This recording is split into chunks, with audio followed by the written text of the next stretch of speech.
സ്വാഗതം ചെയ്യുന്നു. പരാതിക്കാരി ഉണ്ട് എന്നുള്ളത് വളരെ നല്ല കാര്യം. കാരണം ഇനിയെങ്കിലും പരാതിയില്ലാത്ത, വെറും ഇതിലൊന്നും വിഷയമില്ലാത്ത നിരപരാധികളായിട്ടുള്ളവരുടെ പേര് ഇതിലേക്ക് വലിച്ചിഴക്കപ്പെടുന്നതിൽ ഒരു അവസാനം ഉണ്ടായി എന്നുള്ളതിൽ വലിയ സന്തോഷമുണ്ട്. പരാതിക്കാരി മുന്നോട്ട് വന്നതിനെ തീർത്തും സ്വാഗതം ചെയ്യുന്നു.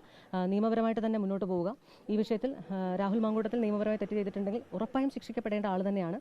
അപ്പോൾ ഈ വിഷയത്തിനകത്ത് ഉള്ള വസ്തുതകൾ എന്താണെങ്കിലും എനിക്ക് വ്യക്തിപരമായി കൂടി പറയാനുള്ളത്, ഒരു നിയമസഭാ സാമാജികൻ, ഒരു പൊതുപ്രവർത്തകൻ, സർവോപരി എല്ലാവരും ഈ കഴിഞ്ഞ ഒരു 3-4 മാസക്കാലമായിട്ട് ഒരുപാട് സ്ക്രീൻ ടൈം, എയർ ടൈം കിട്ടിയ ഒരു വിഷയം. അപ്പോൾ അതിന് ഇത്രയും വൈകിയാണ് 4 മാസം പരിശ്രമിച്ചിട്ടും ഒരു പരാതിക്കാരി ലഭിച്ചു എന്നുള്ളത് നല്ല കാര്യമാണ്. ആ പരാതിക്കാരി ഉറപ്പായിട്ടും, അവരുടെ പരാതി ജനുവിനാണെങ്കിൽ ഉറപ്പായിട്ടും നീതി ലഭിക്കണം. അങ്ങനെ തന്നെ മുന്നോട്ട് പോകണം. അപ്പോൾ അതിനകത്ത് നിയമസഭാ സാമാജികൻ, പൊതുപ്രവർത്തകൻ എന്നുള്ള നിലയിൽ ഉറപ്പായിട്ടും ഈ വിഷയത്തിൽ രാഹുൽ മാങ്കൂട്ടത്തിൽ പ്രതികരിക്കണം. ആ പ്രതികരണമാണ് കേരള സമൂഹവും ഞങ്ങളെല്ലാവരും ആഗ്രഹിക്കുന്നുള്ളതാണ് വസ്തുത. പ്രതികരണം ഉണ്ടാവണം. നേരത്തെ സിപിഐയിലുള്ള സമയത്താണ് ഈ രാഹുൽ മാങ്കൂട്ടത്തിന്റെ കേസിൽ വ്യാജ ഇരകളെ സൃഷ്ടിക്കുന്നു എന്ന് പറഞ്ഞിരുന്നത്. ഇപ്പോഴും ആ നിലപാടിൽ തന്നെയാണോ? അന്ന് CPIയുടെ ഭാഗമായിട്ടിരിക്കുമ്പോൾ CPI ഈ വിഷയത്തിൽ ഒരു സ്റ്റാൻഡ് എടുത്തിട്ടുള്ളതായിട്ട് എനിക്കറിയില്ല. അനുകൂലിച്ചോ പ്രതികൂലിച്ചോ ഒരു വാക്ക് പറഞ്ഞിട്ടില്ല. അതിനോടൊപ്പം തന്നെ നമ്മൾ കണ്ടു കോൺഗ്രസ് പാർട്ടി ഈ വിഷയത്തിലെടുത്ത നിലപാട് എന്താണെന്ന്.